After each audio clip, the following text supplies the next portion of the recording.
This is the first home I ever remember. The grass was lush and sweet to eat. There was also a pond with crystal clear water and plenty of trees for shade. Just over the fence was my master's house. When I was a young colt, I grew up on my mother's milk until I was big enough to eat. When it was hot, we used to stand in the shade of the trees by the pond. And when it was cold, we had a nice warm shed to go to. There were a couple other colts besides me, but they were older and bigger than me. I played with them and we raced each other. It was great fun. But sometimes they would kick and bite each other.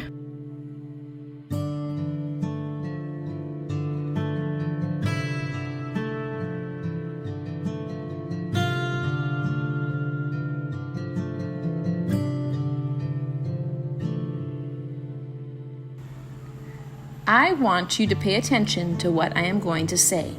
The colts that live here are good colts, but they are to be cart horse colts, and they do not have good manners. Your father has a great name in these parts, and your grandmother has the sweetest temper ever. And I'm pretty sure you haven't seen me kick or bite. I hope you will grow up good and gentle and never learn bad ways. Do your work well and pick up your feet, and most of all, I hope you won't ever kick or bite. And I never forgot what she said. Little did I know that I would need that advice very much in my later years when hard times came. Our master, Farmer Gray, was a kind old fellow who often visited his horses. He used kind words and made sure we were fed well. My mother, Duchess, loved our master very much, and whenever Farmer Gray came to meet us, my mother would neigh with joy and trot happily over to meet him. Farmer Gray would pass by and say, "Well, old pet, how's your little darky?" Sometimes he would give my mother and I an apple or a carrot. All the other horses were there too, and he gave them treats as well, but I think we were his favorite. This was my first home, and I think it was my best. A few years have passed.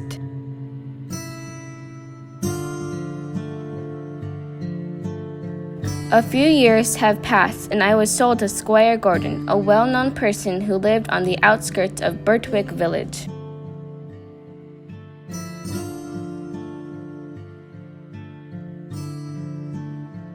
He had other horses. There was Ginger, an old pony called Merrylegs, and a few other horses.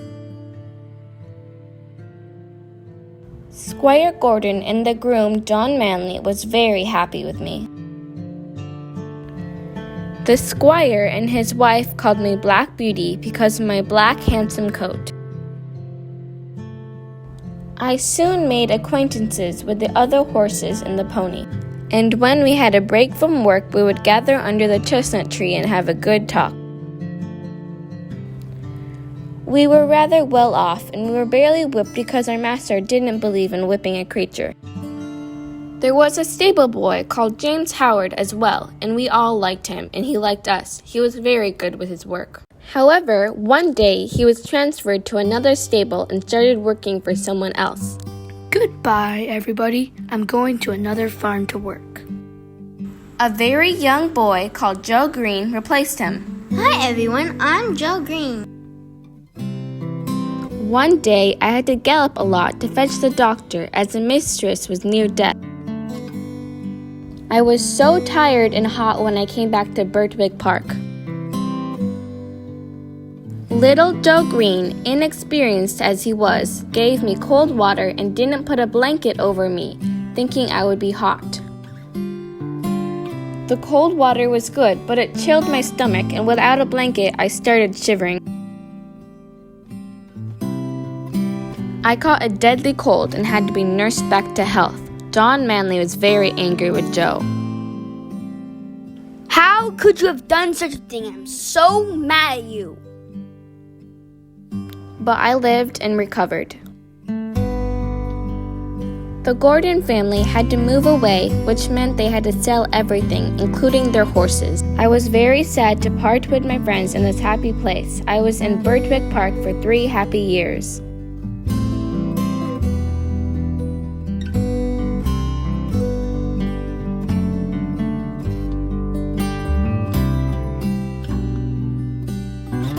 The new year was extremely busy.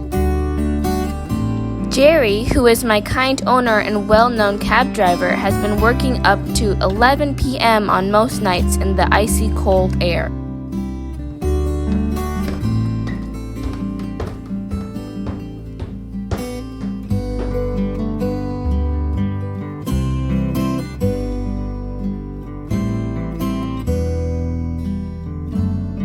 Yesterday, I found out that Jerry had developed bronchitis.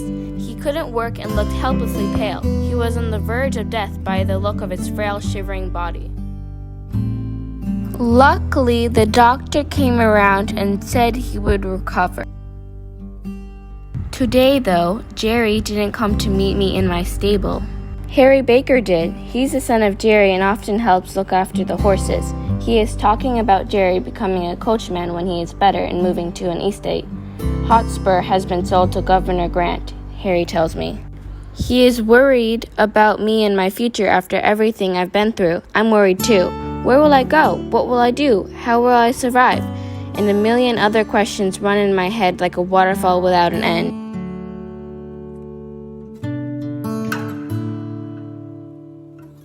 I've been sold to a baker, but my work here is worse. I now have to be burdened with a check rein to pull heavy loads.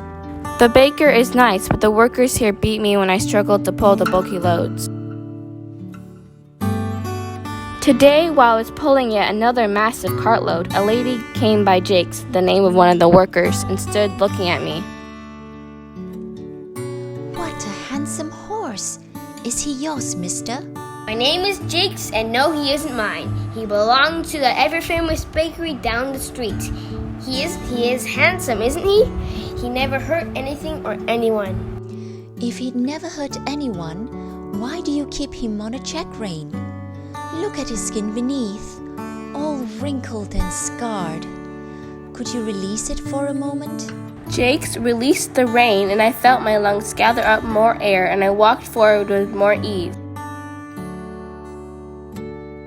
Look, he can certainly pull the cartloads faster now. He can! You should stop wearing a check rein on him and discard that whip too. He'll travel faster and grow up stronger that way. I'll agree to stop the whipping as he's a smart horse, but the check rein must stay. And why is that? Because others would laugh at me. They would laugh at my ignorance and I'd be nicknamed a fool. But isn't it better to start a good example than follow a bad one? The pretty lady smiled and walked down the street while leaving a very confused Jakes behind. He had stopped using a check rein on me, but then again I'm sold. I am sold 2 times, and finally I come to Mr. Thorogood.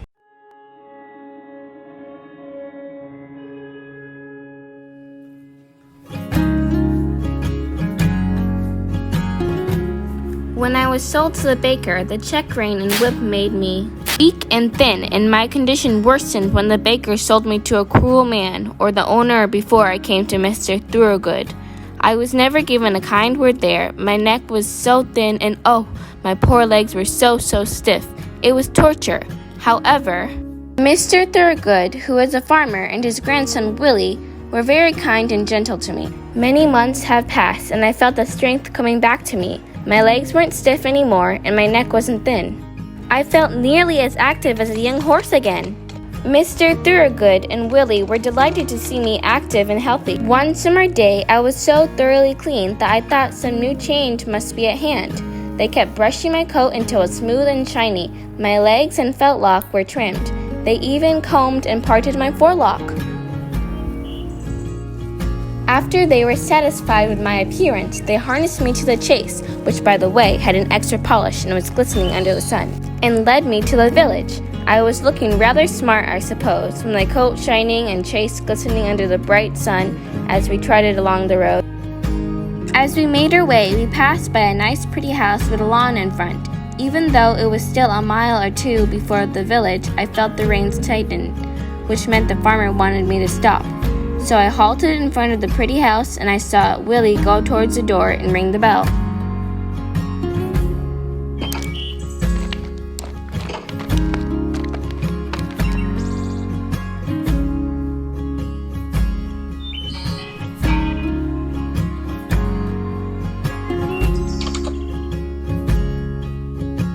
Please, is Miss Bloomfield or Miss Ellen in? Oh, yes, they're both in. Miss Bloomfield, Miss Ellen, and another lady called Lavinia were to become my last owners. After a week of trials, they bought me and were very happy with me. The groom also turned out to be the young Joe Green from my days at Birtwick Park. Joe was overjoyed when he recognized me and told my mistresses. On learning that I was Squire Gordon's old horse, they decided to call me by the name they gave me at Birtwick Park, Black Beauty. They also said they would never sell me. It is nice and comfortable here, and Joe Green has become a very good groom, and I also have good mistresses, so all my worries are at an end.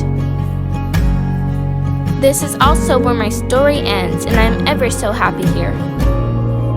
And sometimes when I stand in the orchard, I dream of my old days and pretend I am standing under the chestnut tree in Birtwick Park with my old friends.